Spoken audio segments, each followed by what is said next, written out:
দর্শক আমন্ত্রণ চ্যানেল 24 এর সংবাদ পর্যালোচনা বিষয়ক সাপ্তাহিক আয়োজন মুক্ত কণ্ঠে। আপনারা জানেন গত পরশু পুরান ঢাকার চকবাজারে একটি ভয়াবহ অগ্নিকাণ্ড ঘটেছে। তাতে অন্তত এ পর্যন্ত 67 জনের নিহত হবার খবর আমরা পাচ্ছি এবং ঢাকা মেডিকেল সহ বিভিন্ন হাসপাতালের বার্ন ইউনিটে অনেকেই চিকিৎসাধীন রয়েছেন। এর আগে 2010 সালে এই চকবাজারের অদূরে নিমতলিতে একটি ভয়াবহ আগুনে 124 জন মানুষের প্রাণহানি হয়েছিল। ওই সময়েও কিন্তু এই কেমিক্যালের গোডাউন সরানো এরকম একটি বিতর্ক ছিল, সেই সিদ্ধান্তটি বাস্তবায়িত হয়নি। এরপরে এবারের আগুনের পরে আরেকটি আলোচনা আসছে যে সিলিন্ডার গ্যাস, অর্থাৎ ঢাকা সহ সারা দেশেই সিএনজি চালিত যানবাহন এবং বাসাবাড়িতে মানুষ যে আবাসিক যে গ্যাসের সিলিন্ডার ব্যবহার করেন সেগুলো কতটা নিরাপদ, এই আলোচনাগুলো এখন এই গত পরশুর ঘটনার পরে কিন্তু আলোচনায় আসছে। আমরা পুরো বিষয়টি নিয়ে একটু খোলামেলা আলোচনা করবার চেষ্টা করব। আমাদের সঙ্গে আছেন তিনজন সম্মানিত অতিথি। ফায়ার সার্ভিস ও সিভিল ডিফেন্সের মহাপরিচালক ব্রিগেডিয়ার জেনারেল আলী আহমেদ খান, আপনাকে স্বাগত। আছেন সিনিয়র সাংবাদিক সৈয়দ ইশতিয়াক রেজা। আছেন বাংলাদেশ কেমিক্যাল ব্যবসায়ী সমিতির সাধারণ সম্পাদক আরিফ হোসেন মাসুদ, আপনাকে স্বাগত। আমরা ব্যবসায়ীদের বক্তব্যটা জানতে চাইব। আলোচনা যাবার আগে একটু দেখে আসতেছি চকবাজারের যে আলোচিত ভবন ওয়াহিদ ম্যানশন, সেই ভবনের বেসমেন্টে আজকে বিভিন্ন কেমিক্যালের কয়েকশো ড্রাম পাওয়া গেছে এবং আমাদের টেলিভিশনগুলো নিশ্চয়ই আপনারা এর মধ্যে দেখেছেন। সেই দৃশ্যটি একটু দেখে আসতে চাই। আজকে সকালে এই বাড়িটির গোডাউন যে নিচে বেসমেন্টে আরেকটি গোডাউন আছে সেটি খোলা হয়েছে। গোডাউনে যে কি পরিমাণ কেমিক্যালের মজুদ রয়েছে সেটি আমরা দেখে অবাক হয়েছি এবং এখানে যারা কাজ করছেন তারাও কিন্তু জানতেন না যে বেসমেন্টে এই পরিমাণ কেমিক্যাল রয়েছে। এবং ফায়ার সার্ভিসের যারা রয়েছেন তারাও কিন্তু গত দুদিনে, যেদিন এর আগের দিন রাতে আগুনের সূত্রপাত, গতকাল সারাদিন গিয়েছে, তারা কিন্তু জানতেন না যে এই গোডাউনে এই পরিমাণ কেমিক্যালের মজুদ রয়েছে। এবং এখানে এই কেমিক্যাল যদি বিস্ফোরণ হতো তাহলে মানে কি যে অবস্থা হতো সেটা আসলে এই মুহূর্তে বলা যাচ্ছে না।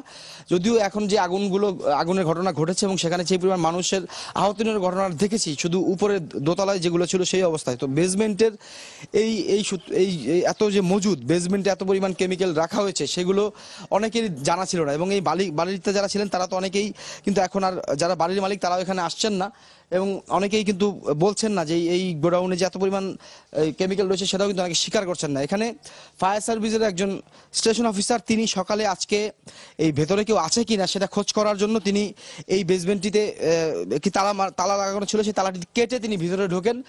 এই মানুষটির সাথে কথা বলতে চাই যিনি এই বেসমেন্টে এই জিনিসগুলো সন্ধান পেয়েছেন। কিভাবে আপনি পেলেন এবং আপনার কি ধারণা হচ্ছে এই রাসায়নিকগুলো দেখে? আমি সকালবেলা 8টার দিকে এখানে 8:30টার পরে এখানে আসার পরে আমরা সাধারণত কালকের যে সার্চ সেটা এখনো চালু ছিল আর কি। তো আমার ধারণা হয়েছে কি এটা বন্ধ আছে, ভেতরে যদি কোনো লোক নিহত হয়ে থাকে তো সেটা তো বের করতে হবে। ঢোকার পরে দেখি যে বিশাল আকারে এই একটা গোডাউন আর কি, রঙের গোডাউন, বিভিন্ন রকমের কেমিক্যালের গোডাউন আর কি। এখানে যদি এই আগুনটা ছড়িয়ে পড়তো তাহলে এটা ব্যাপক আকার ধারণ করতো, আমাদের কষ্টের পরিমাণ আরো ব্যাপক হতো। এবং এখানে যে আগুন যদি লাগতো এই আগুনটা মানে নিজেই থামানো ছাড়া কোনো পথ ছিল না। এবং এই যে গোডাউনটা করছে কোনো রুলস রেগুলেশন ছাড়াই করছে এবং আপনি দেখতে পাচ্ছেন যে কোনো ভেন্টিলেশনের ব্যবস্থা নাই। এবং এই যে ওয়ে যদি আগুন লাগতো, যে ধোয়া হতো এই ওয়ান ওয়ে দিয়ে আমরা কিন্তু ভেতরে প্রবেশ করতে পারতাম না। সবগুলোর গায়ে নাম লেখা আছে, বিভিন্ন রকম নাম লেখা আছে, এগুলো দেখা ইঞ্জিনিয়ারিং কার্বন দেখা যাচ্ছে একটি বস্তার গায়ে। এবং বস্তার সংখ্যা যদি দেখেন আপনারা, এখানে বস্তার সংখ্যা কিন্তু প্রচুর পরিমাণ এবং ড্রাম রয়েছে, ড্রামগুলোর গায়েও বিভিন্ন বিষয় লেখা রয়েছে। আমরা একটু দেখি। এবং একটি ড্রাম 20 কেজি করে একটি ড্রাম, টোটাল এই ড্রাম সহ এটার ওজন হলো 24.5 কেজি এবং একটি ড্রামে কেমিক্যাল রয়েছে 20 কেজির। এবং সবগুলোই চায়না প্রোডাক্ট। এগুলো মেসার্স সোফি টেক্সটাইল নারায়ণগঞ্জের ওখানে মনে হয় আনা হয়েছে, কিন্তু তারা ওগুলো এনেছেন। আপনারা দেখতে পাচ্ছেন যে এই গোডাউনে যে ড্রামগুলো রয়েছে, যে বিপুল পরিমাণ ড্রামের রাসায়নিক এবং যে বিপুল এবং কয়েকশো বস্তার মধ্যে যে রাসায়নিক রয়েছে সেগুলো বিস্ফোরণের ঘটনা ঘটলে এই ইতিহাস কিন্তু আরো মর্মান্তিক হতো। ব্রিগেডিয়ার জেনারেল আলী আহমেদ খান, আপনাকে দিয়ে শুরু করি। আপনার সহকর্মী বলছিলেন যে যদি কোনোভাবে সেই আগুন এই গোডাউন পর্যন্ত সে পৌঁছাতো কি পরিস্থিতি হতো সেটি ধারণা করাও মুশকিল। ফলে যদি এরকম ঘটনা ঘটতো সেই পরিস্থিতি মোকাবেলা করবার মতো সক্ষমতা আপনাদের আছে কিনা? প্রথমে আলোচনার শুরুতে আমি এই মর্মান্তিক দুর্ঘটনায়, অগ্নি দুর্ঘটনায় যারা নিহত হয়েছেন তাদের প্রতি তাদের আত্মার মাগফিরাত জানাচ্ছি এবং তার শোক সম্পদ পরিবার যেন এই শোক কাটিয়ে উঠতে পারে সেটা আশা করছি। আসলে অবশ্যই এটা খুবই হৃদয় বিদারক। যে কোনো ঘটনাই কিন্তু একটা আমাদেরকে না ঘটলে কিন্তু বাংলাদেশে কিন্তু ওয়েক আপ হয় না। আসলে আপনারা দেখেছেন যে এর আগেও কিন্তু একটা তাজরিন একটা হলো, তারপর রানা প্লাজা হলো, তারপরে কিন্তু আমরা ব্যবস্থা নিচ্ছি। পুরন ঢাকায় কিন্তু নিমতলির পরেও কিন্তু একটা ঘটনা সেকেন্ড টাইম হলো আসলে। জি। তো কি হতে পারে সেটা বড় কথা না আসলে, কিন্তু কি হতে পারে, ডেভাস্টেটিং এফেক্ট হতে পারে। তো অবশ্যই যদি এটা কেমিক্যালের যেটা ভেরিফাই করতে হবে, এটা এক্সপ্লোসিভ আইটেম কিনা, তারপর এটা কি অবস্থা আছে কিনা সেগুলো ভেরিফাই না করে, বাট অবশ্যই এখানে যেটা গ্রাউন্ড ফ্লোরে ছিল জিনিসটা, আমাদের হয়তো প্রথমে ফাইট করতে যে আমাদের এখানে গ্রাউন্ড ফ্লোরে আমরা আগুনটা নিবানো হয়েছে, হয়তো সেভাবে আগুনটা নিচ থেকে উপর দিকে যায় আসলে, ট্রাভেলটা নিচে করতে পারে নাই। বাট কোনো যদি সোর্স পেতো অবশ্যই যেতে পারতো আসলে, এবং ভয়াবহ হতে পারতো, কোনো সন্দেহ নাই। কারণ যেহেতু বেসমেন্টটা আছে, বেসমেন্টটাও একটা ওখানে আমাদের অবশ্যই সিস্টেম ছিল, কনফাইন্ড স্পেস ফায়ার ফাইটিং এর আমাদের ক্যাপাসিটি আছে।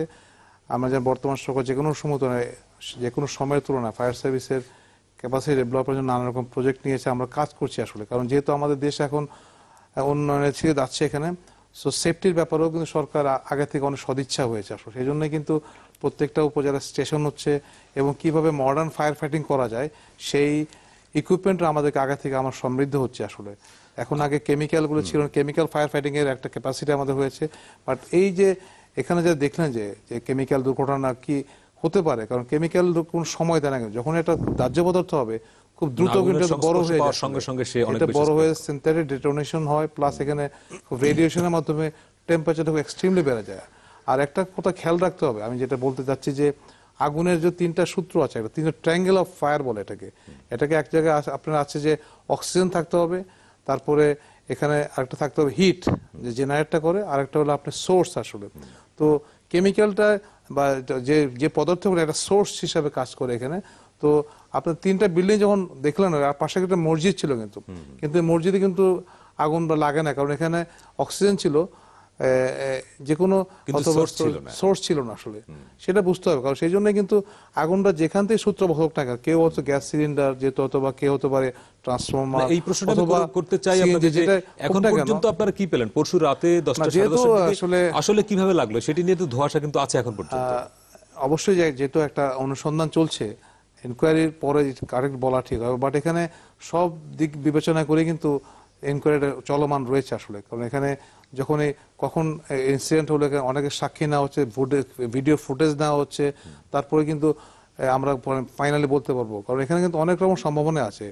বাট যে কোনো আগুনটা হোক না, যখন প্রথমে কিন্তু ছোট থেকে বড় হয়ে যায় আসলে এখানে, এবং সোর্সটা ছোট থেকে যদি হয়, এবং এখানে কিন্তু দেখা যাচ্ছে যে আশেপাশে কিন্তু আপনার বেশি ম্যাটেরিয়াল ছিল, রেজিন ছিল আসলে, তারপর থিনার ছিল, এই যে রং যেটা ইউজ করে, যেটাকে রংটাকে ডেন্সিটিকে পাতলা করে, থিনার ভেরি হাইলি ফ্লেমেবল আসলে এখানে। তারপরে আশেপাশে আপনার যেগুলো ছিল আপনার স্প্রে ম্যাটেরিয়াল যেগুলো আছে রিফিল করছে আসলে। তারপরে আরো দেখা যাচ্ছে অনেকে বলতেছে যে কিছু কিছু জায়গায় লাইটার আছে, লাইটার রিফিলিং করে, এই রিফিলিং সেকেন্ডারি রিফিলিং যেটা করতে হচ্ছে আসলে, এগুলো কিন্তু খুব ফ্লেমেবল ম্যাটেরিয়াল, হাইলি এবং সেন্সিটিভ। টেম্পারেচার যদি অনেক দূরেও থাকে, টেম্পারেচার কিন্তু এটা সেন্সিটিভ এবং কুইকলি আগুনটা ধরে যায়। যার জন্য কিন্তু আমরা দেখেছি ফার্স্ট সেকেন্ড প্রথমে কিন্তু রাস্তায় আশেপাশে যে গুদাম করে কিন্তু আগুনটা যে কোনো জায়গাতে আগুনটা শুরু হয়ে কিন্তু এটা কুইকলি চারিদিকে ছড়িয়ে পড়ছে, কোনো রিয়াকশন টাইম দেয় না, এবং যার জন্য এবং হিউজ টেম্পারেচার হয়েছে, এবং মানুষ যারা ছিল আশেপাশে, যার পথচারী ছিল, এবং ফার্স্ট দোকান যেখানে ছিল দোকানের আশেপাশে, তারা কিন্তু মানে এফেক্টেড বেশি হয়েছে, এবং স্পটই মারা গেছেন অনেকেই। যে আপনার কাছে আবার আসবো সৈয়দ ইশতিয়াক রেজা, অনেক সময় আমরা এরকমটি শুনি যে ঢাকা শহর বেসিক্যালি একটা অ্যাটম বোমার উপরে দাঁড়িয়ে আছে, এবং নিমতলির ঘটনা পরেও এই কথা আমরা শুনেছি, এবং গত পরশুদিন চকবাজারে যে ঘটনা, এই একই কথা এসছে। আসলে কতটা ভয়াবহতার মধ্যে আছি আমরা আসলে? আমি প্রথমে যারা চকবাজারের ঘটনায় মারা গেছেন তাদের প্রতি শ্রদ্ধা জানাচ্ছি, সেই পরিবারগুলোর প্রতি সহমর্মিতা জানাচ্ছি। যারা আহত আছেন তারা দ্রুত সুস্থ হয়ে উঠবেন সেই প্রত্যাশা করে আলোচনাটা শুরু করতে চাচ্ছি। দেখেন, এটা যদি নিমতলি হয়, কিংবা চকবাজার, কিংবা মহাখালীর করাইল বস্তি, কিংবা গুলশানের ডিসিসি মার্কেট, অনেকগুলো জায়গায় আগুন আছে। বসুন্ধরা মার্কেটে আগুন দেখেছি আমরা, এনটিভি আরটিভি ভবনে আগুন দেখেছি। আপনি তো দূরত্ব মাপতে পারবেন, আলোর ঝলকানিটাকে পার্থক্য করতে পারবেন এলাকা ভিত্তিতে, কিন্তু একটা জায়গায় কিন্তু মিল, অগ্নি নিরাপত্তায় আমরা সমান অবহেলিত পুরো শহরটি। এবং এখানে আমরা বলবো যে ঢাকা একটি আগুনের শহর, কারণ প্রায়ই কিন্তু এই শহরের বদনাম হলো এই শহরে যখন তখন আগুন লাগে। এবং 9 বছর পরে নিমতলির ঘটনার পরে, 9 বছর পরে চকবাজারের ঘটনা প্রমাণ করলো যে অসুখটা অনেক গভীর, কিন্তু আমরা সেই চিকিৎসার কোনো চেষ্টা করি নাই। যেই ঘটনাটা ঘটে গেছে সে নিয়ে তো আসলে এখন হয়তো অনেক ধরনের বিশ্লেষণ হবে, তদন্ত হবে। খুব তাড়াতাড়ি কোনো কনক্লুশন আসলে আমরা কেউ ড্র করতে চাই না, আমরা বিশ্বাস রাখতে চাই যে ভালো তদন্ত হবে।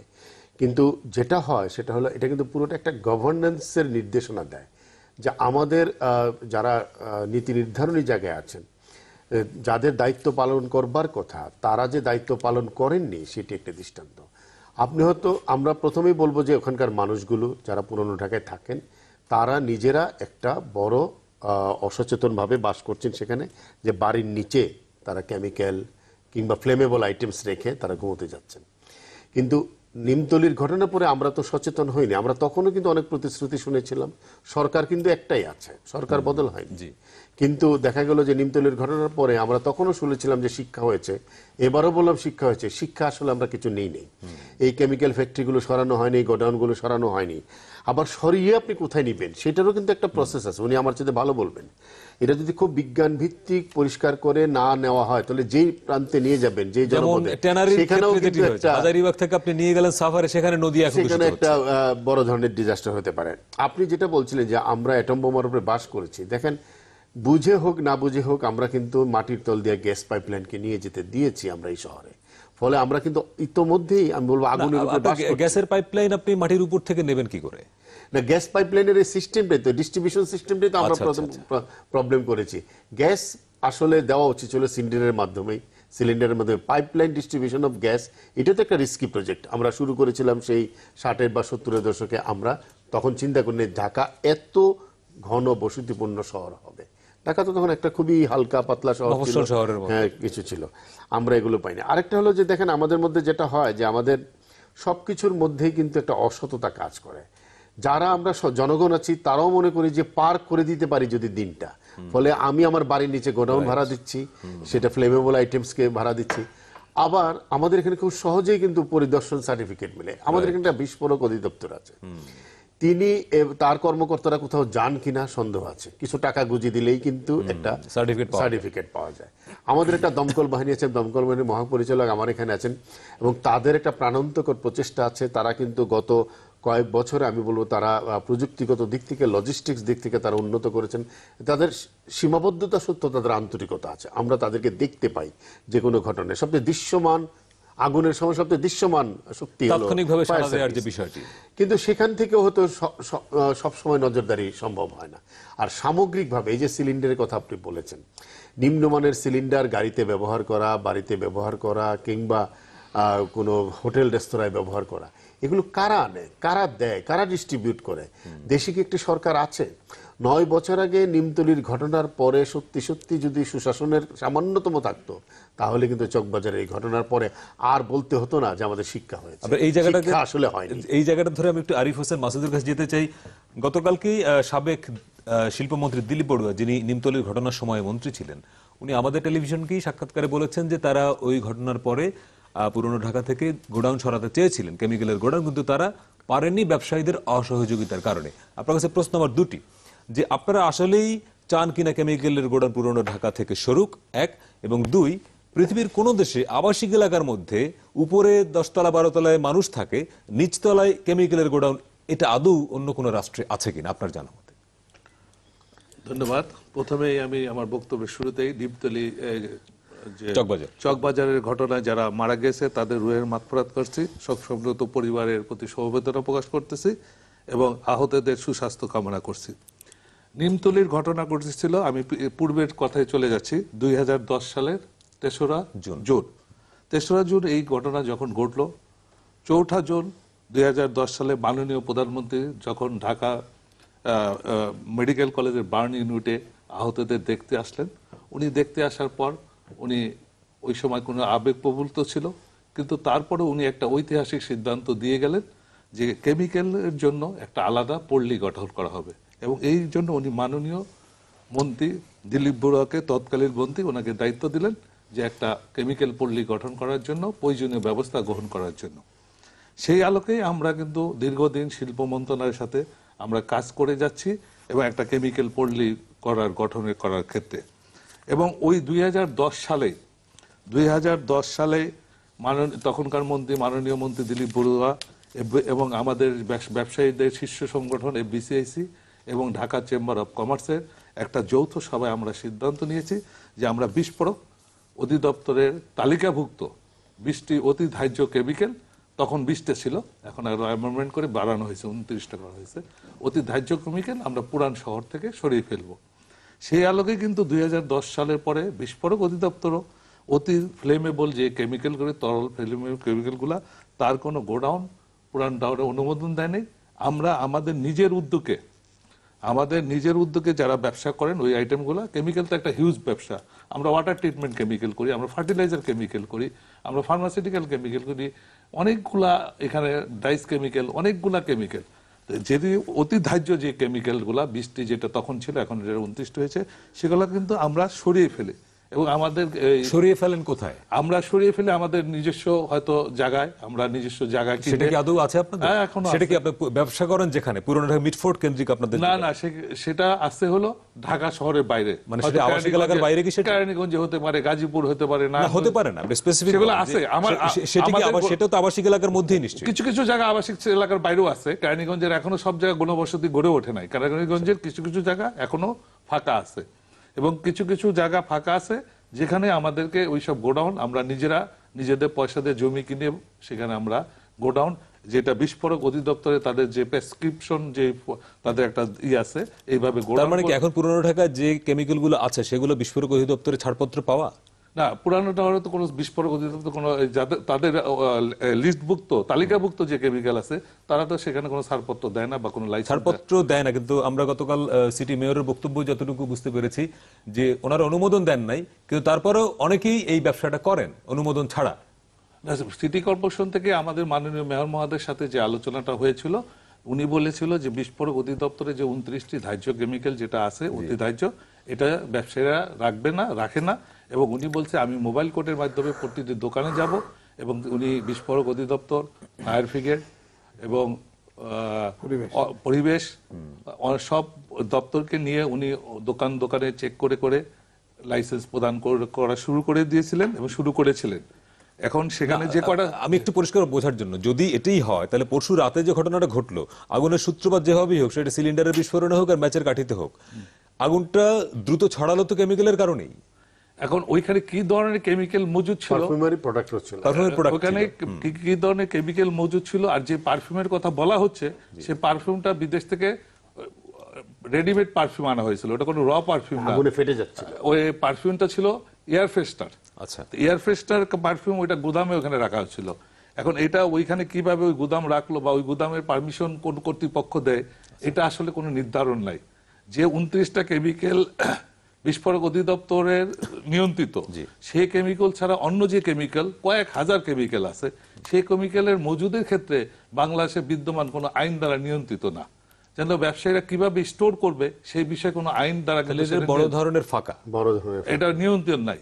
যার জন্য যেগুলা, কারণ ইন্টারন্যাশনাল যে আইন আছে সেখানে বলা আছে, যেমন DG cargo, highly flammable chemical, সেটার জন্যই কিন্তু বিস্ফোরক অধিদপ্তরের ছাড়পত্র। আর অন্য কোনো কেমিক্যাল কিন্তু ফ্লেমেবল না, সেটা নন ফ্লেমেবল। কিন্তু হয়তো যদি কোনো আগুনের সংস্পর্শ পেলে সেটা আগুনের সংস্পর্শ পেলে তো কাগজ আছে, রাবার আছে, বা অন্য কোনো যে কোনো প্লাস্টিক আছে, বা অন্য যে কোনো কিছুই আছে, এডিসিভ আছে, সেটার মধ্যেও লাগতে পারে। আপনারা এখানে একটা লক্ষ্য করুন, সেটা আমি বলতেছি না যে আমার ব্যবসায়ের পক্ষে, এই যে ওয়াহিদ প্লাজায় যে এত বড় ঘটনা ঘটলো, সেখানে আজকে সকালে দেখা গেল যে নিচের যেগুলা ডাইস কেমিক্যাল ছিল, পিগমেন্ট ছিল, কালার ছিল, এটা কিন্তু অনেক হিট হয়েছে। এখানে ফায়ার সার্ভিসে তারা আর বলতে পারবেন কি পরিমাণ তাপমাত্রা সেখানে সৃষ্টি হয়েছে। কিন্তু দেখা গেল ওটার নিচের অংশে যে মালগুলা ছিল সেগুলো কিন্তু অক্ষত অবস্থায় আছে। যদি ওরকম অবস্থায় যদি ওখানে অন্য কিছু থাকতো তাহলে কিন্তু সে নিজেই আগুনের তাপে কিন্তু সে ওটা একটা বিরতির সময় হলো, আমরা বিরতির পরে ফিরবো। এই বিষয়ে আরো অনেক কথা বলবার আছে প্রিয় দর্শক, আশা করি সঙ্গে থাকবেন।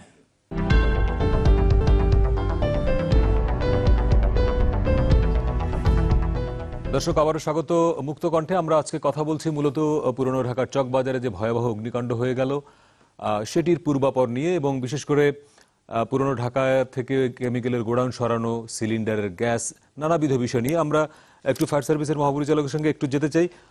একজন ফেসবুকে লিখেছেন এরকম যে পুরনো ঢাকার রাস্তাঘাটে পাখির বাসার মতো পেঁচিয়ে থাকা যে বিদ্যুতের তার এবং ট্রান্সফরমার, সেটা দেখলেই মনে হয় যে কোনো সময় দুর্ঘটনা ঘটতে পারে। এবং অনেকে এরকম লিখছেন যে শুধু এক ওয়াহিদ ম্যানশন বা রাজ্জাক ম্যানশন না, পুরনো ঢাকার প্রত্যেকটা বাড়ি আসলে এরকম, ফলে কখন কোথায় কি ঘটবে। এই অবস্থায় ফায়ার সার্ভিস মানে আপনারা কি করছেন আসলে ওই জায়গাটায়? না, ফায়ার সার্ভিসে তো বেসিক্যালি তারা যে কোনো ইনসিডেন্টে তারা রেসপন্স করে, এমার্জেন্সি রেসপন্স ফোর্স আসলে। They are the first responder. এটা হলো তারা যে কোনো বিপদে তারা যেতেই হবে আসলে, যত দূরহ কাজ হোক না কেন। কারণ ঢাকা, পুরনো ঢাকা কিন্তু একদিনে গড়ে ওঠে, জঞ্জালটা কিন্তু অনেক দিনের জঞ্জাল গড়ে উঠেছে। এবং এখানে কিন্তু যে আমাদের চ্যালেঞ্জগুলো আমরা ফেস করতে হচ্ছে, সেটা হলো একটা হলো কি আপনার ডিশের লাইন যেগুলো আছে, ইলেকট্রিক্যাল লাইন যেগুলো আছে, এগুলো সবগুলো আনপ্রোটেক্টেড আসলে যেগুলো আছে। তারপর গ্যাসের লাইন যেগুলো আছে, এটাও কিন্তু জঞ্জাল আসলে। এখন এখানে আমাদের তো কোনো হাইড্রেন সিস্টেম নাই। আর ইলেকট্রোমেকানিক্যাল যেগুলো আছে, এয়ার কন্ডিশনিং সব হ্যাঙ্গিং অবস্থা আছে, এগুলো কিন্তু অনেক দিনের পুরনো। তারপরেও পুরনো ঢাকায় লিফট যেগুলো আছে, এগুলো অনেক পুরনো যেগুলো আছে লিফট, যেখানে হোক না কেন, এটাও একটা ইন্সপেকশন কোনো সিস্টেম নাই। ওভারঅল একসময় কিন্তু ফায়ার প্যাটার্ন চেঞ্জ হয়ে গেছে। একসময় কিন্তু আপনি যেটা হতো আর কি, মনে করে বাসায় কাঠ ছিল, তারপরে কটন ছিল, আগুন লাগলে কিন্তু এটা নিতে পারতেন, মানে শ্বাস নেওয়া যায়। কিন্তু এখন কিন্তু সবগুলো আগুনের প্যাটার্ন যেটা হচ্ছে আপনার এখন সবগুলো synthetic material, petroleum product, synthetic. আপনি যেখানে বসে চেয়ারটা, এটা সব ইন্টেরিয়ার আছে মনে করেন। তারপরে ইলেকট্রিক্যাল ওয়্যারিং যেগুলো আছে, এগুলো সবগুলো যখন আগুন লাগবে, আপনি কিন্তু আগুনের চেয়ে সাফোকেশনে মারা যাবে, যেটা আছে, যেটা এখানে শ্বাস নিতে পারবে না। স্মোকটা এত মানে টক্সিক এবং মানে খুবই ঝুঁকিপূর্ণ, এবং 30 সেকেন্ডের মধ্যে যে আপনি নেন, আপনি কিন্তু অজ্ঞান হয়ে যাবেন আসলে। সুতরাং এখন যেহেতু আগুনের প্যাটার্ন চেঞ্জ হয়ে গেছে, আমাদেরকে কিন্তু এইগুলো খেয়াল রাখতে হবে। সেই অনুযায়ী কিন্তু আমাদের সেফটি মেজারগুলো নিতে হবে। আর পুরনো ঢাকা যেগুলো বললেন যে লাইন যেগুলো আছে, ট্রান্সফরমার যেগুলো আছে, এগুলো বাসা বাড়ির খুবই কোষে এখন বিএনবিসিকে ফলো করে করা হচ্ছে না আসলে। তো এখন পুরনো ঢাকার ব্যাপার সলিউশনটা কি হতে পারে? সলিউশনটা হতে পারে এখন যেটা তারা এখন সময় এসছে, কারণ যে দুর্ঘটনা, কেমিক্যাল একটা ফায়ার ফাইটিং, এটা হলো একটা কেমিক্যাল ডিজাস্টার হলো একটা, এখানে এই দুর্ঘটনা কিন্তু আবারও হতে পারে কিন্তু। সুতরাং এখানে যেটা হলে যে নগর, যেটা মেয়র মহোদয়ের নেতৃত্বে যেটা আছে, ছোট ছোট করে আমার যেটা বলে ব্লক ওয়াইজ যদি আমরা বিল্ডিং, একবারে তো করা যাবে না, পাইলট প্রজেক্ট হিসেবে করতে পারে, যেটা ল্যান্ড রিঅ্যাডজাস্টমেন্ট প্ল্যান, কতগুলো বাড়িগুলো মিলে কিন্তু একটা আমরা এগুলো ভেঙে নতুন বাড়ি করা যেতে পারে, রাস্তাগুলো প্রশস্ত করা যেতে পারে। যেটা এই জায়গাটা আমি একটু আপনাকে যুক্ত করি, আমাদের পাশের শহর কলকাতা। কলকাতার কিন্তু রাস্তাঘাট পুরনো ঢাকার চেয়ে বেশি বড় না, কিন্তু সেখানে অনেক হেরিটেজ বিল্ডিং, কোনো বিল্ডিং কিন্তু ভাঙে না, পুরনো বিল্ডিং আছে, মানুষও আছে, কিন্তু সেখানে নিরাপত্তা ঝুঁকি নিয়ে এত কথা তো হয় না।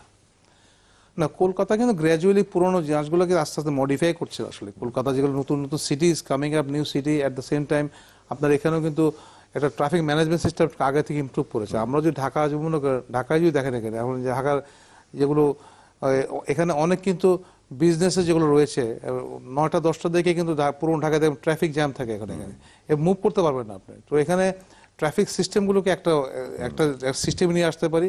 আর আপনার যেটা বললেন যে এই বাসাবাড়ি যেগুলো আছে, রাস্তা যেহেতু খুবই সরু, রাস্তাঘাট প্রশস্ত করতে হবে।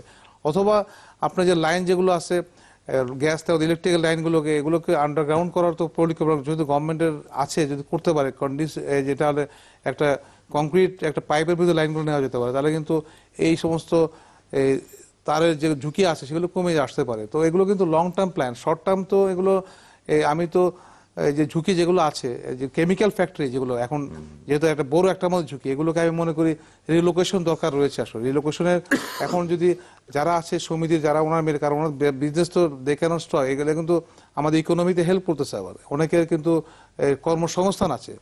সেজন্য আমার যেটা সাজেশন থাকবে, এটা আকুল আবেদন থাকবে ব্যবসায়ীদের প্রতি, আপনারা ইমিডিয়েটলি এগুলো শিফট করে নিয়ে যান, ঢাকার আশেপাশে নিয়ে যান, এগুলো যেখানে গ্রিন ফিল্ড একটা খোলা জায়গায় নিয়ে যান। যদি ওয়্যার হাউস করেন, এখানে সবাই মিলে ওয়্যার হাউস করে সুন্দর একটা ডিসিপ্লিনে নিয়ে আসেন, এগুলো আপনারা অফিস রাখতে পারেন ঢাকাতে, বাট এগুলোকে দূরে যদি নিয়ে গেলে কিন্তু বেশ কিন্তু আমরা ঝুঁকি মুক্ত হতে পারবো। একটা হতে পারে। আমি একটু আরিফ হোসেন মাসুদ আপনার কাছে যেতে চাই। নিমতলির ঘটনার পরে আপনিও যেটি বলছিলেন বিরতির আগে, যে একটা কেমিক্যাল পল্লী করবার উদ্যোগ নেওয়া হয়েছিল, সেটি কত দূর আসলে? কেমিক্যাল পল্লী উদ্যোগটা কার্যকর হচ্ছে, কিন্তু যেটা হয়েছে ল্যান্ডের সমস্যা হয়ে গেছে। প্রথম আমরা বা বেসিক শিল্প মন্ত্রণালয় আমরা যেসব জায়গা চয়েস করেছিলাম, বেশিরভাগ জায়গাতেই দেখা গেল একরের সমস্যা, স্থানীয়বাসীরা জায়গা দিতে চাচ্ছেন না, এগুলি বিভিন্ন সমস্যার কারণে প্রজেক্টটা আগাচ্ছে না।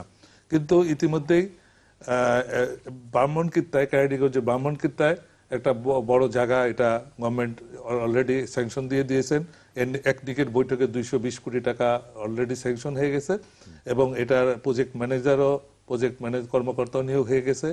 অতি শীঘ্র এই কাজটা শুরু হবে। আসলে এই ল্যান্ডের যে জটিলতার কারণে কাজটা পিছিয়ে গেছে। এখানে সরকারের কোনো উদাসীনতা বা শিল্প মন্ত্রণালয়ের কোনো উদাসীনতা না, বা ব্যবসায়ীদের কোনো উদাসীনতা, জায়গা পাওয়া যাচ্ছিল না। আর যদি কাজটা ধরুন আপনি আগামী 2-3-6 মাসের মধ্যে শুরু হয়, কতদিন লাগতে পারে আপনাদের টোটাল শিফট করতে?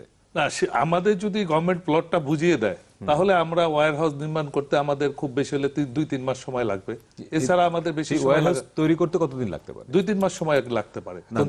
ওই জায়গার প্রস্তুত হতে এখন যদি সরকার, যে শিল্প মন্ত্রণালয় যদি একটু উদ্যোগ নিয়ে খুব দ্রুত গতিতে ল্যান্ডটা ডেভেলপ মনে করে রাস্তা তৈরি করে দেন আর আমাদের প্লটগুলি হ্যান্ড ওভার করেন, তো এটা খুব বেশি সময় না, 6 মাস বা 1 বছরের মধ্যে এটা করা সম্ভব। কারণ একটা যদি প্রায়োরিটি, অগ্রাধিকার ভিত্তিকে এই প্রজেক্টকে আগায় নেওয়া হয়, গভর্নমেন্ট যেমন অনেকগুলো প্রজেক্ট প্রায়োরিটি বেসিসে আগায়, এটাও যদি প্রায়োরিটি বেসিসে আগায় নেওয়া যাওয়া হয় তাহলে এটা বেশি সময় লাগবে না। কারণ এখানে তো গভর্নমেন্ট শুধু ল্যান্ড এবং অন্যান্য সুযোগ সুবিধাগুলো সৃষ্টি করে দিবে, আর স্ট্রাকচার তো আমরাই তৈরি করে নেব। আমরা আমাদের টাকা দিয়ে ল্যান্ড কিনে নেব, আমাদের টাকা দিয়ে আমরা স্ট্রাকচার তৈরি করে নেব। তবে আমার একটা রিজার্ভেশন আছে, আরিফ ভাই যদি অ্যালাউ করেন আমি বলি, সরি ইন্টারাপশন। আসলে আগুন তো যে কোনো সময় হতে পারে আসলে, কারণ আমরা তো একটা লাইফ কিন্তু খুবই ইম্পর্টেন্ট।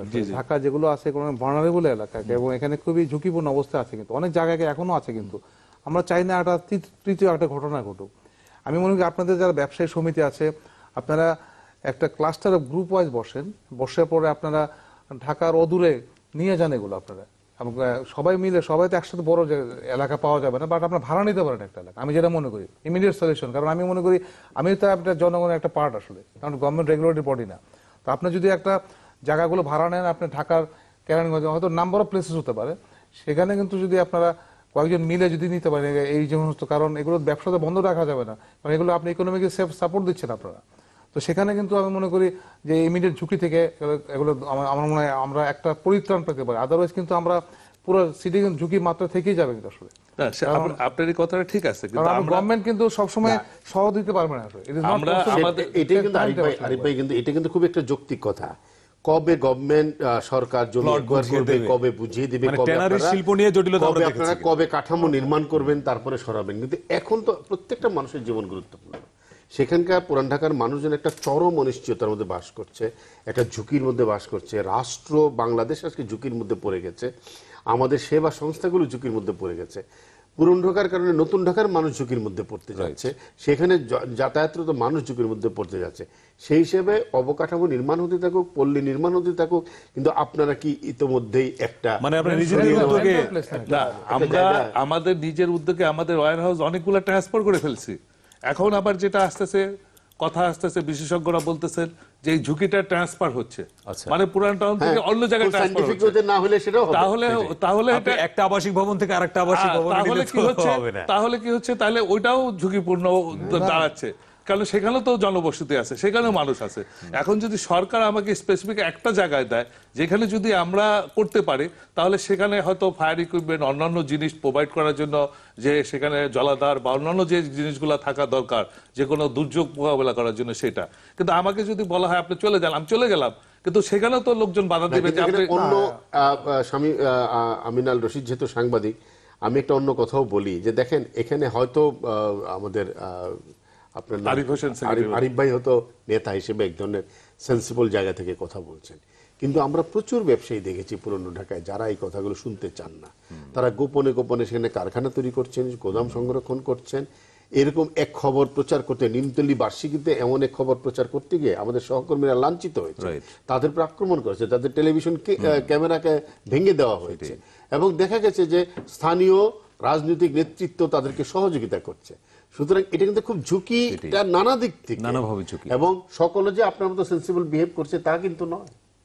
না, এখানে সেন্সিবল বিহেভ করার প্রয়োজন দেখা দিয়েছে, সময়ের দাবি এটা নিয়ে আসছে। কিন্তু দেখেন, আপনারা এই নিমতলী ঘটনা বা চকবাজারের ঘটনা, এগুলা সবই দুঃখজনক।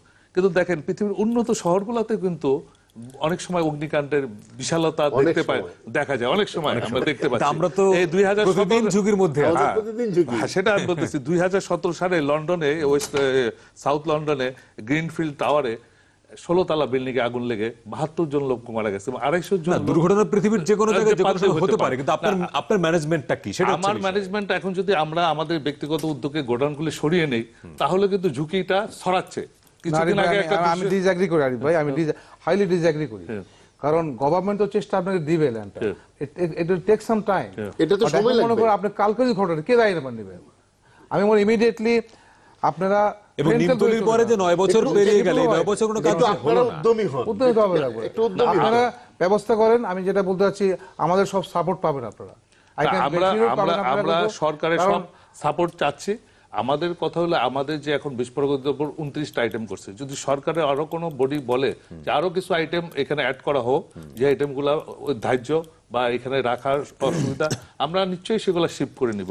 কিন্তু আমরা চাচ্ছি না, যেখানে প্রধানমন্ত্রী একটা নির্দেশনা দিয়েছেন যে ইমিডিয়েট একটা করে দিবেন, আমরা সেখানেই চলে যাব। আর আমরা আপনার যদি কাছে- যে কোনো শহরেই যাই, যে আপনার কোনো কাছে এলাকায়, তার অনুমতি নিয়ে একটা জিজ্ঞাসা আমার আছে, সেটা আপনারা অ্যাসোসিয়েশন থেকেও কি ইন্সপেকশন করেন?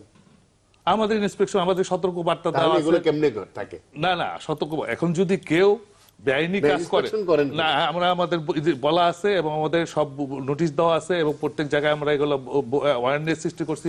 আমাদের প্রত্যেকটা দোকানে ফায়ারের যন্ত্রপাতি লাগানো আছে, কিন্তু fire কিন্তু extinguisher আছে। এই পরশুর ঘটনার পরে কিন্তু একটি আলোচনা এসছে, ফায়ার সার্ভিসের পক্ষ থেকে বলা হয়েছে যে অগ্নি নির্বাপন ব্যবস্থা নেই বললেই চলে আপনাদের ওই ব্যবসা যেই এলাকায় চলে। কিন্তু আমার অ্যাসোসিয়েশনে আমি বলতে পারি যে আমাদের প্রত্যেক দোকানেই কিন্তু এটা ব্যবস্থাপনা রাখা আছে। এখন তখন অন্যান্য আপনাদের অ্যাসোসিয়েশনের বাইরেও আছে। বাইরে যদি আরো অন্য কোনো জায়গায় এটা না রাখা হয়, সেটা তো তারা করছে। সেই জন্য আমি বলতেছিলাম যে ফায়ার সার্ভিসের যে লাইসেন্স দেওয়ার প্রক্রিয়াটা বন্ধ রাখা হয়েছে, সেটা যদি কিছুটা চালু করা হয়, তাহলে এই যে অগ্নি নিরাপক যে ব্যবস্থাপনা যে যন্ত্রপাতিগুলো রাখার কথা ব্যবসায়ীদের, সেটা কিন্তু তারা তখন কমপ্লেইন করতে হবে, না হলে তারা ফায়ারের যারা কর্মকর্তা আছে তারা কিন্তু তাদের বিরুদ্ধে শাস্তি নিতে পারে। আমি বলি ফায়ার সার্ভিসে কখন লাইসেন্স দেবে না জনবহুল এলাকায়, সিম্পল অ্যাজ দ্যাট। কারণ এখানে জনবহুল এলাকায় আপনার কোনো কেমিক্যাল গোডাউন থাকতে পারে না, থাকতে পারে কিছু কেমিক্যাল, ঝুঁকি তো আপনি নেবেনই না। এই ঝুঁকিটা কে নেবে মনে করে? সেটাই। সেই জন্য কিন্তু নিমতলি পরে কিন্তু আমাদের এবং এই ব্যবসা তো নিশ্চয়ই বন্ধ করা কিন্তু- যাবে না। মন্ত্রণালয় কিন্তু আমাদের অর্ডারে কিন্তু আমার লাইসেন্স টোটালি বন্ধ করে। এখানে কিন্তু প্লাস্টিকের যে গ্রেনুল আছে, এগুলো কিন্তু আগুন লাগলে কিন্তু একটা বড় একটা বিপজ্জনক অবস্থা হতে পারে। আসলে অনেকে প্লাস্টিক গ্রেনুল আগুন লাগবে না, কিন্তু আগুন যখন বড় হয়ে যাবে তখন কিন্তু ইচ এন্ড এভরি এই আগুনগুলো কিন্তু একটা নিয়ামক হিসেবে কাজ করে এবং কন্ট্রোল। সেই জন্য মনে করি যেটাই হোক না কেন, কারণ ব্যবসা তো আমরা বলছি, আমরা বর্তমান সরকার ব্যবসায়ী বান্ধব পরিবেশ। এবং তারা কিন্তু এবং মানুষের সেফটির ব্যাপারেও কিন্তু চেষ্টা করেছে। কারণ আমরা কিন্তু উন্নত দেশে যাচ্ছি, কিন্তু একটা মেসেজ যদি আজকে যে ঘটনা যেটা হলো কালকে, আমার কিন্তু পৃথিবীর সব দেশ থেকে টেলিফোন করতে হচ্ছে। ওরা মনে করছে they are trying to relate with the RMG sector, এবং আই হ্যাড টু ডিফেন্ড মনে করে কয়েকটা গণমাধ্যম ভুল রিপোর্টিং করেছে। গণমাধ্যম বলছে এবং পৃথিবীর কয়েক জায়গা থেকে বলছে যে ডিজি হোয়াট। আমি বললাম যে এটা আসলে ইম্পোর্টেড ম্যাটেরিয়াল, এগুলো হলো মেকশিফট টাইপ করা হচ্ছে, it is not related to the RMG sector. এবং আই হ্যাড টু অনেকে দেশের ভাবমূর্তিরও প্রশ্ন এখন। সুতরাং আপনার মনে করি ব্যক্তির স্বার্থ থেকে বেরিয়ে আসতে হবে, কারণ আমরা সবাই দেশের নাগরিক, আমাদের দেশকে ভালোবাসতে হবে এবং হয়তো ফর দ্য টাইম বিং কষ্ট হবে, বাট দ্য লং রান অনেকে বেনিফিট হবে। পুরনো ঢাকার মানুষের কিন্তু এই একটা বিপদ থেকে আপনারা উদ্ধার করেন। এবং এই কেমিক্যালস গুলো কিন্তু প্রয়োজন আছে, হয়তো অবশ্যই, ইন্ডাস্ট্রিতে অবশ্যই। প্রয়োজন, এটা আপনার হেলথ হয়তো অফ নানা ইন্ডাস্ট্রির ব্যাপার। ধরনের না, আমাদের দেশের এখন যে অর্থনীতির যে ভলিউম, এই ভলিউমে কিন্তু এই আমরা যারা কেমিক্যাল ইন্ডাস্ট্রিয়াল র মেটেরিয়াল ইম্পোর্ট করি বা কেনাবেচা করি, আমাদের কিন্তু এই দেশের এই যে অর্থনীতির যে একটা বিরাট ভূমিকা, এর মধ্যে কিন্তু আমাদের বিরাট ভূমিকা আছে। অবশ্যই আছে। তাহলে সেটা তো কেউ অস্বীকার করে না। দেশের শিল্প কারখানা অবশ্যই আছে। আপনারা support করছেন সেটাকে। বিচ্ছিন্নভাবে আমরা কাঁচামাল সরবরাহ করতেছি। পাশাপাশি এখন যে ঘটনাটা হয়েছে, আমি বলবো যে এই চকবাজারে যে ঘটনা হয়েছে, হয়তো কেমিক্যালের কোনো ঘটনার থেকে হয়েছে কিনা আমি সে তদন্ত শেষ করার আগে বলবো, কিন্তু অনেকেই বলেছে যে সেখানে গ্যাস সিলিন্ডার বিস্ফোরণ হয়েছে, তারপরে পাশে হয়তো দোকানপাট ছিল, প্লাস্টিকের ব্যবস্থাও ছিল, সেসব থেকে অগ্নিকাণ্ড ছড়াইছে। পাশে পারফিউমের একটা রেডিমেড পারফিউমের একটা ছিল, বিদেশ থেকে ইম্পোর্টেড পারফিউম ছিল, সেটার থেকে হয়তো ছড়িয়েছে। এখন কথা হলো আমাদের যদি সরকার আমাদেরকে জায়গা যদি না দেয়, আমরা যদি ইন্ডিভিজুয়ালি করি, কেরানীগঞ্জ এখন গণবসতি বা গাজীপুর গণবসতি বা নারায়ণগঞ্জ গণবসতি, তাহলে তাদের ওইখানেও তো আমরা বাধাগ্রস্ত হচ্ছে, মাল ঢুকাতে পারবো না সেখানেও, কারণ তারাও তো জানে কেমিক্যাল সেন্সিটিভ। এখন আমাদের যে ফ্লেমেবল যেটা আমরা সরিয়ে ফেলছি, সেটা তো সরেই গেছে। আর বাকি যেগুলো আছে সেগুলো সরানোর জন্য আমাদেরকে সময় দেওয়া হোক, জায়গা দেওয়া হোক, এবং আমাদের যাতে আমাদের ব্যবসায়ীকে কোনো ধরনের ব্যবসায়িক কার্যক্রমে হ্যাম্পার না করে আমাদেরকে গুড গাইডলাইন দেওয়া হোক, যে গাইডলাইনের আলোকে আমরা হয়তো আরো যেগুলো করণীয় আমরা সবই করব। কারণ আমরাও চাই এই দেশের জনগণের সেবা করতে। আমরা হয়তো ব্যবসা করে কিছু প্রফিট পাচ্ছি, কিন্তু আমরা পাশাপাশি দেশকে কিন্তু আপনার একটা শব্দ ধরে আমি একটু আলোচনা একটু ঘোরাতে চাই যে সিলিন্ডার। মোহাম্মদ, আপনি যদি বলেন যে ঢাকা শহরে যে যানবাহনগুলো চলে, প্রাইভেট কার বিশেষ করে, অধিকাংশ কিন্তু সিএনজিতে চলে। এখন একটা দৃশ্য এরকম যদি কেউ কল্পনা করে যে ধরুন ট্রাফিক জ্যামে 200-300 গাড়ি দাঁড়িয়ে আছে এবং কোনো একটি সিলিন্ডার ব্লাস্ট হলো, একসঙ্গে যদি 300 গাড়ি 400 গাড়ি যদি ব্লাস্ট হয়, স্পট ডেড হয়ে যাবে অন্তত 500-600 মানুষ। ফলে সেরকম একটি ঝুঁকির মধ্যে আমরা আছি কিনা? আসলে অবশ্যই সিএনজি যেটা আছে, সিএনজি কিন্তু লাইফ আছে, সিলিন্ডারের একটা লাইফ মনে করি 10-15 বছরের মতো। আসলে সিলিন্ডারের যে এখন প্রায় কিন্তু সিলিন্ডার বাস্ট হওয়ার সময় চলে আসছে আসলে, কারণ সিলিন্ডার গুলোকে মাঝে মধ্যে ইন্সপেকশন করা হচ্ছে এবং এখানে কিন্তু অনেক মেকানিক্যাল ফল্টও আছে, কিছু মেকানিক্যাল কোনো ইন্সপেকশন 2-3টা কোম্পানি করে আসলে, গভর্নমেন্ট থেকে রেগুলেটরি কোনো বডি না আসলে। যদি বিস্ফোরক বলা হচ্ছে, বিস্ফোরকের ক্যাপাসিটিও নেই আসলে। তো এই সিলিন্ডার গুলোকে আমি মনে করি একটা সেকেন্ডারি ইন্সপেকশন রাখা উচিত, কারণ আপনাকে কাকে দায়বদ্ধ করবেন। কারণ সিলিন্ডার এখানে যদি আপনার, আমরা কিন্তু রিসেন্ট পাস্টে কিন্তু একটা মিটিং, আন্তঃমন্ত্রণালয় মিটিং হয়েছিল, কারণ আমরা যেহেতু এমার্জেন্সি রেসপন্সে যাই, আমরা শুধু ডেড বডি ক্যারি করি। It is very unfortunate for us আসলে, এবং আমরা ক্রাইসিস গুলো ফেস করতে হয় এবং ঘটনা যায়। বাট প্রিভেন্টিভ মেজার গুলো নিতে হবে তো আসলে, যেহেতু সিলিন্ডার যেগুলো সিএনজি যেগুলো লাগানো হয়েছে আসলে, এগুলোর ভিতরে যেটা সমস্যা যেগুলো হয়, অনেকে বেশি গ্যাস নেয় এবং গ্যাসের গুলো যে কিট যেগুলো আছে এগুলো কিন্তু স্ট্যান্ডার্ড না আসলে, কেউ স্ট্যান্ডার্ড মেনটেন করতেছে না। যদিও কিছু কিছু 2-1টা ইন্ট্রাগো বা অন্য যারা আছে তাদেরকে, যারা সিলিন্ডার তারা ইন্সপেকশন করে, বাট আপনাকে তাদেরকে চেক করবে কি? সেই জন্য কিন্তু এটাকে আমি মনে করি বিআরটি এর মাধ্যমে করা যেতে পারে। বিআরটি ক্যান আউটসোর্স মনে করো 5টা ইঞ্জিনিয়ারিং কোম্পানি, এবং কোনো কিছু হলে ওই ইঞ্জিনিয়ারিং কোম্পানি দায়বদ্ধ থাকবে কিন্তু আসলে। সেই জন্য বিদেশে কিন্তু সেই জন্য সার্টিফিকেশন থাকে, স্ট্যান্ডার্ডাইজ করা হচ্ছে আসলে। সেই আলোচনা কিন্তু শুরুতে মানে বলেছিলেন যে নিমতলির পরে এই চকবাজার ঘটতো না যদি এর সুশাসন থাকতো। ফলে আপনি যে বলেন আউটসোর্সিং কিংবা বিআরটিএ করবে, সেইখানে স্বচ্ছতা জবাবদিহিতাটা কতটুকু? আমি তো জানি যে বেসরকারি খাতে যে সিএনজি ব্যবসাটা চালু আছে, কিছু কিছু প্রযুক্তিগত কারণে আমরা শুনেছি, যেটা বিক্রির সময় সিএনজি ওয়ালারা বলে যে কিছু কিছু সিলিন্ডার আছে যারা গ্যাসে বিস্ফোরিত হয় না, তাই তো? তারা ডিফিউজড হয়ে যায়, তারা বিস্ফোরিত না। এলপিজিটা বিস্ফোরণ হয় না, মানে যেটা বলতে আছে, যেটা হলো এলপিজি মানে আপনি যেটা বলছেন বাসাবাড়িতে যেটা ব্যবহৃত হয় রান্নাঘরে, সেগুলো বিস্ফোরিত হয় না। এলপিজি গ্যাস যেটা আছে এটা খুব ডেন্স। কিছু কিছু গ্যাস সিলিন্ডার যেগুলো গাড়িতে ব্যবহৃত সেগুলোও নাকি বিস্ফোরিত হয় না। গাড়িতে যেগুলো হয় এগুলো কতগুলো কিছু কিছু আছে, কিন্তু বেশিরভাগই বিস্ফোরিত হয়, খুবই অল্প সংখ্যক। এখন দেখেন অনেকেই বলবে মাথা ব্যথার জন্য মাথা কেটে ফেলার সাজেশন দিচ্ছি কিনা, কিন্তু যেহেতু আমার এখানে পরিদর্শন দুর্বলতা আছে, যেহেতু এখানে ব্যবসায়িক সততার সমস্যা আছে, যেহেতু আমাদের নাগরিক অসচেতনতা আছে, আমি মনে করি যে এই মুহূর্ত থেকে গ্যাস সিলিন্ডার বন্ধ করে দেওয়া উচিত গাড়িতে। এবং আজকে সেতুমন্ত্রী ওবায়দুল কাদের ঢাকা মেডিকেলে বার্ন ইউনিটে গিয়ে সাংবাদিকদের কাছে একই কথাই বলেছেন যে এখন বোধহয় এই গাড়িতে অন্তত পক্ষে সিলিন্ডারে মানে গ্যাস দেয়া বিকল্প ভাবতে হবে।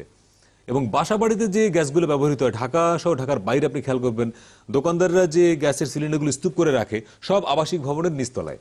একটা ভবনে যদি একটা লিকেজে আগুন ধরে, পুরো ভবন যে 6 তলা হয়, সব পুরো মানে যুদ্ধ বিধ্বস্ত মানে সিরিয়া হয়ে যাবে। এটার জন্য আসলে নতুন নতুন টেকনোলজি আসছে আসলে। আমি যদি এখন সিলিন্ডার গুলো থাকে, সিলিন্ডার গুলোকে আমি বাইরে রাখি, আসলে বাইরে রাখতে পারি, বাইরে গ্যাস লিক হতেই পারে, কিন্তু আমাদেরকে চেষ্টা করতে হবে যে এই সিলিন্ডারের যে রেগুলেটর যেগুলো আছে এগুলো স্ট্যান্ডার্ড হতে হবে, এবং যে চুলা ইউজ করবে চুলাটা ভালো হতে হবে। এট দ্য সেম টাইম যে যারা ইউজ করতে তাদেরকে সচেতন থাকতে হবে। সকালে এই একটা সিলিন্ডার, এটা কিন্তু এই টেকনিকগুলো ফলো করতে হবে, অথবা এই মেজারগুলো নিতে হবে।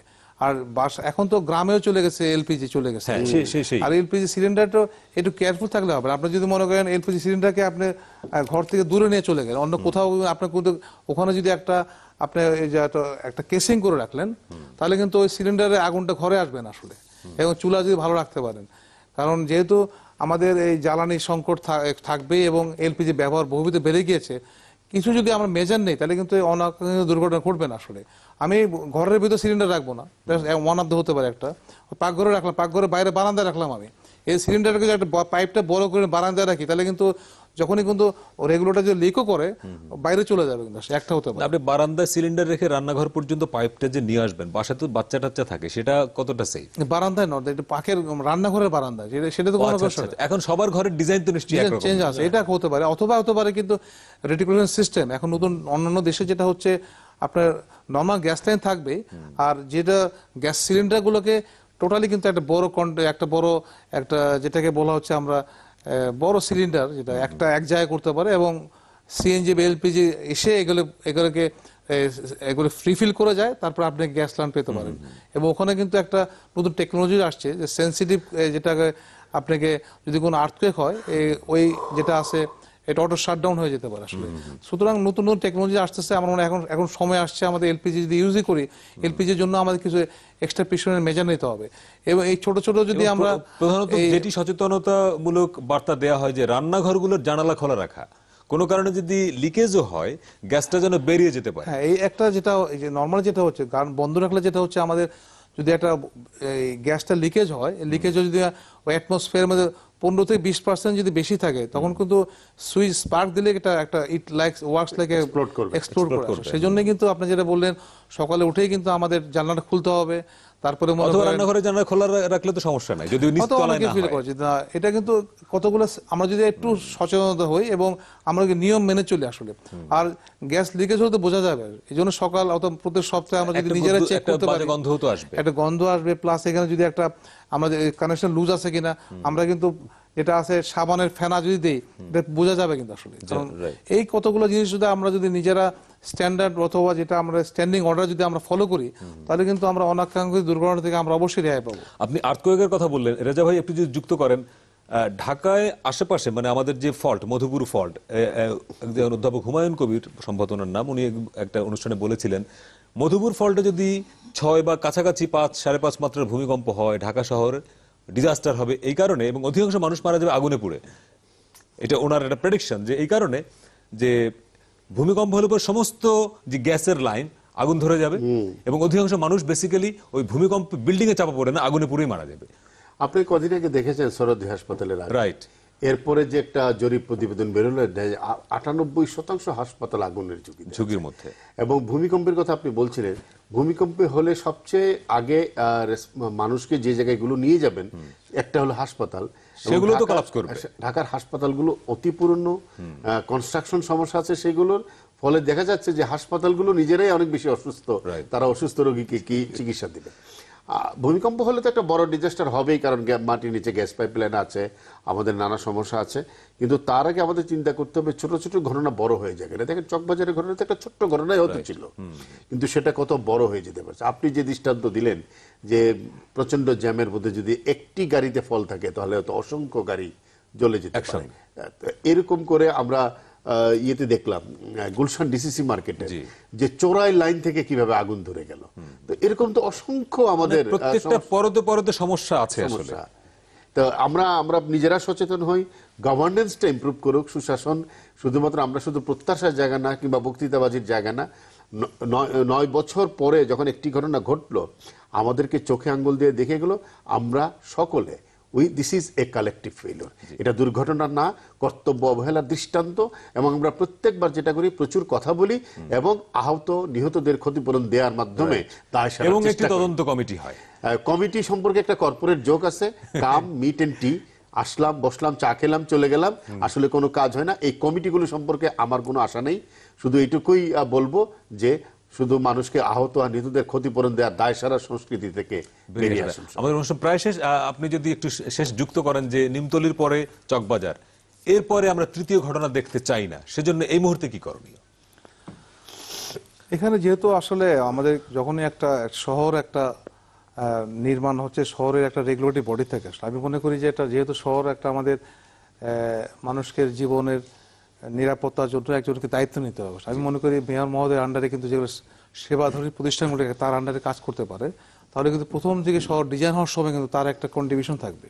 সেই জন্য মনে করি নগর পিতা বা তাকে একটা অথরিটি দিতে হবে, তার সাথে কিন্তু সকল সেবাধরী প্রতিষ্ঠান কাজ করবে, তাহলে কিন্তু কোঅর্ডিনেশনটা সিটি গভর্নমেন্ট নিয়ে আসতে হবে। আর ফায়ার সেফটির ব্যাপারেও আমি বলি এইটা কিন্তু এটা ইনভেস্টমেন্ট মনে করতে হবে, কারণ আপনার বিল্ডিং কিন্তু আপনাকে কিন্তু প্রথম 10 মিনিট ফাইট করতে হবে। আমরা তো ফায়ার সার্ভিস সিভিল লাইনে যেভাবে হোক আপনার কাছে করবো, আমরা তো প্রস্তুত আছি, আপনি কি প্রস্তুত আছেন সেটাই আমার প্রশ্ন থাকবে। আপনি মিনিমাম যে আছে একটা ফায়ার এক্সটিংগুইশার, আপনার ট্রেনিং, প্লাস আপনি একটু পানি জলাধার রাখতে হবে।